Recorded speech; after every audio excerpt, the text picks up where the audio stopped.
तो स्वागत है यार आप सभी का एक और नए दिन में। अभी टाइम सुबह के 9:20 हो रहे हैं और इस वीडियो में ना मैं आपको बताने वाला हूँ कि आपको हॉर्नेट 125 या फिर एक्सट्रीम 125 में से कौन सी बाइक खरीदनी चाहिए, कौन सी 125 सीसी की बाइक खरीदनी चाहिए अपने लिए। वैसे तो इसके ऊपर मैंने बहुत सारी वीडियो बना रखी है, लेकिन ये वीडियो थोड़ी अलग प्रोस्पेक्टिव से होगी। तो रोज ना मुझसे कोई ना कोई तो पूछ ही लेता है कि एक्सट्रीम खरीदनी चाहिए या फिर ये हॉर्नेट 125 खरीदनी चाहिए। कई लोग कमेंट में पूछते हैं, कई लोग डीएम में पूछते हैं इंस्टाग्राम पे, और कई लोग रोड पे पूछ लेते हैं ऐसे ऑफलाइन कि कौन सी लेनी चाहिए, कैसी है ये, एक्सट्रीम से अच्छी है या बेकार है। उसके अलावा और भी राइवल्स हैं इस बाइक के, जैसे NS 125 हो गई और TVS रेडर हो गई। पर मेन जो इसकी राइवल है ना वो एक्सट्रीम 125R है, क्योंकि ये दोनों बाइक थोड़ी थोड़ी सेम सी लगती है। और ऊपर से यार हीरो होंडा पहले एक ही था, अब अलग हो गया, लेकिन इनकी बहुत सारी बाइकें सेम ही हैं। यहाँ तक कि एक्सट्रीम और इसकी चाबी भी सेम है, दोनों में आपको एक तरह की चाबी मिलती है। बस ये एक्सट्रीम में हीरो का लोगो होता है, इसमें होंडा का लोगो है, लेकिन दोनों की जो चाबी है ना वो एकदम डिट्टो सेम है।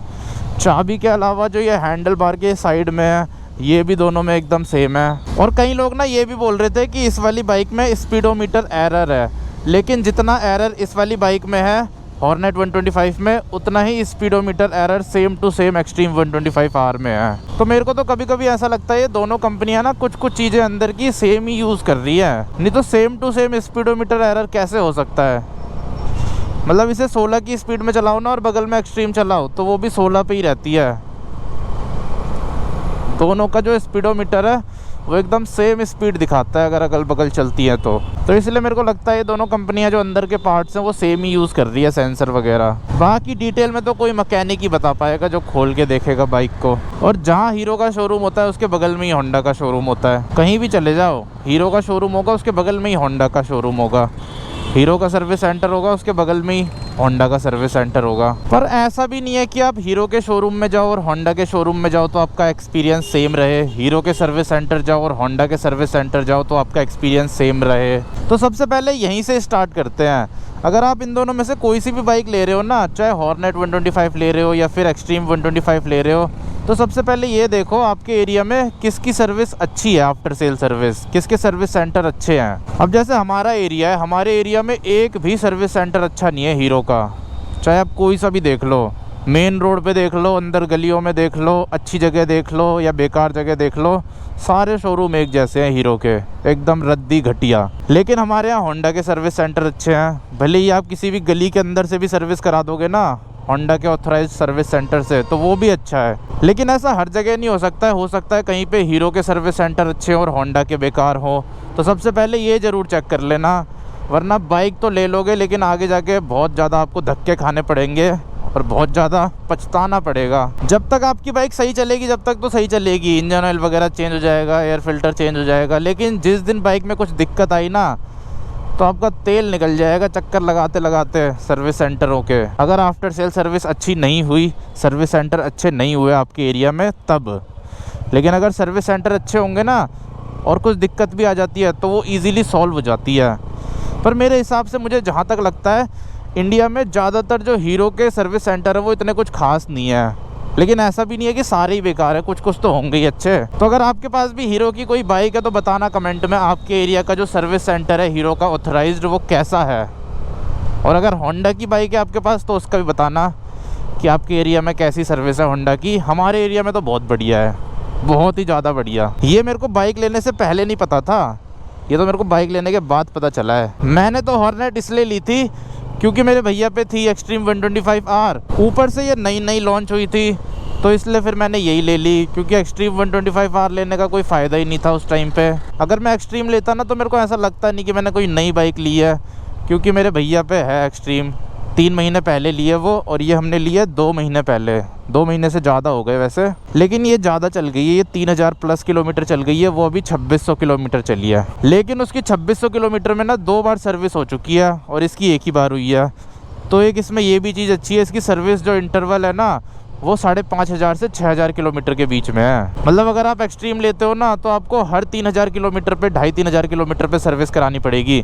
वहीं आप ये लेते हो हॉर्नेट 125 तो आपको हर 5,500 से 6000 किलोमीटर पे सर्विस करानी पड़ेगी। मतलब डबल है सर्विस इंटरवल का टाइम, और सर्विस कॉस्ट सेम ही है दोनों की। इसकी पहली सर्विस मैंने 500 रुपये में कराई थी और एक्सट्रीम की भी पहली सर्विस 500 में हुई है। तो इसीलिए सर्विस कॉस्ट दोनों बाइकों की सेम है। एक तरह से इसकी कम है क्योंकि इसमें आपको कम बार सर्विस करवानी पड़ेगी। अब मान लो आपने दोनों बाइकें 6000 किलोमीटर चलाई, एक्सट्रीम में आपको 2 बार सर्विस करानी पड़ेगी, इसमें आपको 1 बार सर्विस करानी पड़ेगी। तो इसलिए सर्विस कॉस्ट इसकी कम है हॉर्नेट 125 की। और अगर हम लुक्स की बात करें तो लुक्स तो सबकी अपनी अपनी पसंद हो सकती है। और जब हम कोई भी गाड़ी लेते हैं, बाइक लेते हैं, कार लेते हैं, तो सबसे पहले तो लुक्स ही देखते हैं। तो लुक्स तो सबकी अपनी अपनी पसंद है। ये तो मैंने पहले भी बता रखा है, किसी को किसी की शक्ल पसंद आती है, किसी को किसी की शक्ल पसंद आती है। अगर आप अपनी शक्ल भी 10 लोगों से पूछोगे ना तो 2 ही लोगों को पसंद आएगी, बाकी के 8 बोलेंगे कि तेरे से अच्छी मेरी शक्ल है। तो ऐसी बाइकों में भी है और कार में भी है। हो सकता है किसी को हॉर्नेट के लुक्स पसंद आए, हो सकता है किसी को एक्सट्रीम के लुक्स पसंद आए। और अगर एक बार लुक्स पसंद आ गए, मान लो किसी को हॉर्नेट पसंद आ गई और उसे एक्सट्रीम के लुक्स इतने कुछ पसंद नहीं है, फिर तो उसके लिए सारे फीचर्स, सर्विस सेंटर एक्सपीरियंस, ये सब बेकार ही है। अब अगली चीज़ पे आते हैं जो है हैंडलिंग। हैंडलिंग में तो यार इस बाइक का कोई तोड़ नहीं है। इस सेगमेंट में एक नंबर हैंडलिंग मिलती है आपको इसमें। हैंडलिंग अच्छे होने के 2-3 रीज़न है जो कि मैंने पिछली वीडियो में भी बताए थे। एक तो इसका एग्रेसिव राइडिंग पोस्चर, दूसरा यूएसडी फोक्स और तीसरा इसका हैंडल थोड़ा छोटा है, तो जिसकी वजह से इसकी हैंडलिंग बहुत प्यारी है। मतलब एक बार आप चला के देखोगे ना, जब आपको पता चलेगा। इससे कट वट मारने में इतना मज़ा आता है, इतना मज़ा आता है। और इसका हैंडल भी ना काफ़ी ज़्यादा लाइट है। एक्सट्रीम का हैंडल थोड़ा हैवी सा है, उससे बार बार ऐसे कट वट मारने में ना इतना मज़ा सा नहीं आता। उसे सीधा चलाने में ज़्यादा मज़ा आता है, लेकिन इसमें कट मारने में बहुत मज़ा आता है। मतलब हैंडलिंग बहुत तगड़ी है इसकी और बहुत लाइट है इसका हैंडल। तो हैंडलिंग के मामले में भी ये बाइक एक्सट्रीम से काफ़ी ज़्यादा आगे है। हैंडलिंग बहुत तगड़ी है। हैंडलिंग हो गई, स्टेबिलिटी हो गई, और ये सब चीज़ें ना, इसमें मेन तो स्टिफ सस्पेंशन आते हैं, उसलिए अच्छी है। एक्सट्रीम में थोड़े आपको सॉफ्ट सस्पेंशन मिलते हैं। सॉफ्ट सस्पेंशन के थोड़े फ़ायदे भी होते हैं, नुकसान भी होते हैं। ऐसी जो ये स्टिफ सस्पेंशन होते हैं, इसके फ़ायदे भी होते हैं, नुकसान भी होते हैं। फ़ायदा यही होता है स्टेबिलिटी अच्छी मिलती है, हैंडलिंग अच्छी मिलती है, लेकिन नुकसान ये होता है कि ऊबड़ खाबड़ रास्ते में या फिर ट्रैफिक में ना हाथों में दर्द हो जाता है। और वहीं जो सॉफ्ट सस्पेंशन होते हैं उसमें ऊबड़ खाबड़ रास्ते में चलाने में मज़ा आता है, ट्रैफिक में हाथ में इतना दर्द नहीं होता। ऊपर से एक्सट्रीम का जो राइडिंग पोस्चर है वो भी अपराइट है, उसमें ऐसे सीधा होके बैठते हैं, इसमें ऐसे थोड़ा झुक के बैठते हैं। और फिर यहाँ पे भी वही पॉइंट निकल के आता है, दोनों राइडिंग पोस्चर के अपने अपने फ़ायदे नुकसान हैं। झुक के बैठते हैं तो थोड़ी हैंडलिंग अच्छी होती है, बाइक से हम ज़्यादा कनेक्टेड फील करते हैं। और वहीं सीधे बैठते हैं तो कम्फर्ट मिलता है, हाथों में इतना दर्द नहीं होता ट्रैफिक वगैरह में, ऊबड़ खाबड़ रास्तों में। तो इस हिसाब से देख लेना कि आपकी रनिंग कहाँ पे ज़्यादा है, कैसी है, क्या आप झेल सकते हो, क्या आप नहीं झेल सकते। दोनों ही बाइक ना बिल्कुल अलग है चलाने के मामले में। दोनों ही बाइकों का कैरेक्टर एकदम अलग है, ऐसा नहीं है कि सेम ही है। कैरेक्टर में बहुत ज़्यादा डिफरेंस है दोनों बाइक्स में। इसका एग्जॉस्ट नोट भी अलग है, उसका थोड़ा सॉफ्ट है, उसमें बेस नहीं है, ट्रेबल है, इसमें बेस है। अगली चीज़ जो नई वाली एक्सट्रीम है उसमें आपको TFT डिस्प्ले नहीं मिलती। डिस्प्ले भी सेगमेंट में सबसे तगड़ी इसी में मिलती है आपको। TFT डिस्प्ले मिलती है, उसके कंट्रोल यहाँ साइड में दे रखे हैं। आप स्पॉटिफाई चला सकते हो, इससे फ़ोन कर सकते हो, मैसेज कर सकते हो, बोल के नेविगेशन लगा सकते हो। यहाँ तक कि नेविगेशन भी इसमें बहुत तगड़ा आता है, ऐसा एक्सट्रीम में नहीं आएगा। स्पॉटिफाई के गाने वाने सब आता है इसमें। स्पॉटिफाई ऐप को आप पूरा कंट्रोल कर सकते हो इसकी डिस्प्ले से, गूगल मैप को कंट्रोल कर सकते हो। वैसे इसका राइडिंग पोस्चर आप चेंज कर सकते हो हैंडल बार राइज़र लगा के, फिर इसका भी अपराइट हो जाएगा। हैंडल बार राइज़र वगैरह मैं इसमें कभी नहीं लगाऊंगा, क्योंकि जो फील ऐसे थोड़ा झुक के चलाने में आती है ना, वो सीधे में नहीं आती। मतलब सीधे में अलग मज़ा आता है, लेकिन ज़्यादा मज़ा झुक के चलाने में आता है। ऊपर से मुझे ऐसे ट्रैफिक में भी इतना ज़्यादा चलना नहीं होता, तो इसलिए मैं हैंडल बार राइज़र नहीं लगवाऊंगा इस बाइक में कभी भी, ऐसे ही चलाऊंगा इसे। और बाकी और ये डैशबोर्ड देख लो, ऐसा डैशबोर्ड मिलेगा आपको किसी और बाइक में। और ऊपर से इसकी हाइट, विड्थ, हर चीज़ एक्सट्रीम से ज़्यादा है, तो ये एक्सट्रीम से ज़्यादा बड़ी लगती है। ये बाइक ऐसी है ना, इसमें आप कुछ मॉडिफिकेशन ना भी कराओ तब भी बहुत सुंदर लगती है, लेकिन एक्सट्रीम बिना मॉडिफिकेशन के इतनी खास नहीं लगती। मेरे भैया ने तो लेते ही उसमें मॉडिफिकेशन कराई थी, तब जाके वो अच्छी लगती है। लेकिन जो लोगों की एक्सट्रीम होती है ना, रोड पे दिखती है, वो तो मेरे को बहुत ही बेकार लगती है। या फिर ये भी हो सकता है अपनी एक्सट्रीम देख देख के अब मुझे लोगों की एक्सट्रीम इतनी पसंद नहीं आती। अब वहीं मैं किसी की मॉडिफाई हॉर्नेट 125 देख लूँगा तगड़ी सी, फिर उसके बाद हो सकता है मेरे को स्टॉक पसंद ना आए। पर ये स्टॉक भी यार काफ़ी ज़्यादा सुंदर बाइक है। लेकिन यार कुछ भी कहो, पर हीरो की ना मेरे को एक चीज़ बहुत ज़्यादा मस्त लगती है, वो रिएक्ट बहुत ज़्यादा जल्दी कर देते हैं। मतलब जैसे ही उन्होंने देखा हॉर्नेट 125 लॉन्च हुई है, उनका मार्केट थोड़ा नीचे जा सकता है, रेडर ने भी आगे पीछे डिस्क ब्रेक दे दी, तो वैसे ही तुरंत उन्होंने डुअल चैनल ABS के साथ डबल डिस्क ब्रेक निकाल दी, और उसके साथ साथ कलरफुल LCD डिस्प्ले, और उसके अलावा क्रूज कंट्रोल वगैरह। उसमें राइड बाय वायर आती है ना, जैसे इसमें हम एक्सीलेटर दे रहे हैं तो वायर के थ्रू जा रहा है सिग्नल। राइड बाय वायर में क्या होता है, सेंसर के थ्रू जाता है सिग्नल। तो उससे क्या होता है, उसमें हम थोड़े फीचर्स ऐड कर सकते हैं, जैसे क्रूज कंट्रोल हम ऐड कर सकते हैं, राइडिंग मोड्स ऐड कर सकते हैं। लेकिन तार वाले सिस्टम में हम ये मोड्स वगैरह ऐड नहीं कर सकते। अगर किसी भी बाइक में राइडिंग मोड्स देने हैं, क्रूज कंट्रोल देना है, तो हमें राइड बाय वायर यूज़ करना पड़ेगा। राइड बाय वायर के फ़ायदे भी है, नुकसान भी है। फ़ायदा ये होता है कि उससे आपको थोड़ा मतलब सिग्नल जल्दी जाता है, तार से सिग्नल थोड़ा लेट जाता है अगर हम कंपेयर करें दोनों को। उसके अलावा फीचर्स मिल जाते हैं। देखो ये वाली एक्सट्रीम थोड़ी मॉडिफाई है, ये भी ठीक लग रही है। एक्सट्रीम लो ना, तो सबसे पहले उसमें वाइज़र लगाओ, बिना वाइज़र के तो बहुत बेकार लगती है वो। नुकसान ये होता है कि ख़राब हो जाता है, तब दिक्कत हो सकती है, लेकिन वैसे ठीक रहता है। ऑफिस टाइम पे यार मेरे को बाइक चलाने में बहुत ज़्यादा डर लगता है। रोज़ ही हर वीडियो में मैं कुछ ना कुछ बोल रहा हूँ। कल वाली वीडियो में मैंने बोला था कि दिल्ली से बाहर बाइक चलाने में डर लगता है, आज मैं बोल रहा हूँ ऑफिस वाले टाइम पे बाइक चलाने में डर लगता है। बाइक चलाने में मेरे को डर लगता ही लगता है, पता नहीं क्यों। और मैं ज़्यादा टाइम तक नहीं चला सकता अब बाइक। अब मेरे को परमानेंट शिफ्ट होना पड़ेगा कार पे। अब उम्र भी हो चुकी है यार, कब तक बाइक चलाएगा एक इंसान।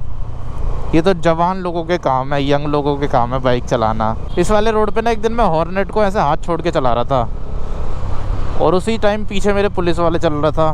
मैंने सोचा पता नहीं कौन है, एकदम पास पास क्यों चल रहा है ये। फिर जब ध्यान से देखा, जब पता चला कोई पुलिस वाला है। ऐसे चल रहा था मैं, उस टाइम तो स्पीड में थी, तो बहुत दूर तक ऐसे ही ले गया था मैं बिना हाथ पकड़े, और वो बहुत दूर तक मेरे पीछे पीछे ही चलता रहा पुलिस वाला, लेकिन कुछ बोला नहीं उसने।